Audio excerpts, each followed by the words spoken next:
நான் திருப்பி இங்கிருந்து நான் 4 hours சென்னைக்கு போனோம். தயவு செஞ்சு யாரும் என் வண்டிக்கு பின்னாடியோ என் வண்டி சைட்லேயோ பைக்கில் வராதிங்க.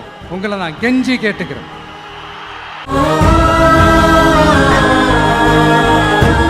ஏன் சார் கரூர் விஷயத்துல ஏன் மேல பழி தூக்கி போட்டீங்க?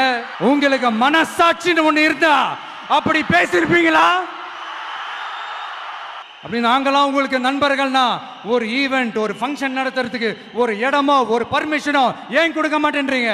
எல்லாத்தையும் நீங்களே பண்ணிட்டு போற போக்கில் அப்படியே பொய்களா அடிச்சு விட்டுக்கிட்டு இருக்கீங்க. உங்களோட உண்மையான நண்பர்கள் யாருன்னு சொல்லட்டுமா? லஞ்சம், ஊழல், அரசியல் ஆதாயம், இதெல்லாம் தான் உங்களோட உண்மையான நண்பர்கள்.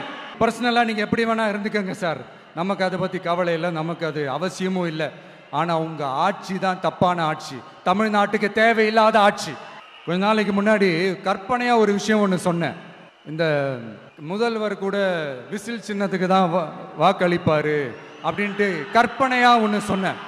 ஆனால் இன்னைக்கு நிஜமாவே நமக்கு ஆதரவாக ஒரு கோஷத்தை எழுப்பியிருக்கிறாங்க. அது என்ன தெரியுமா? எங்க வாக்கு சாவடி வெற்றி வாக்கு சாவடியா. அதுக்கு அர்த்தம் என்ன தெரியுமா? எங்க வாக்கு சாவடி விஜய் வாக்கு சாவடின்னு அர்த்தம்.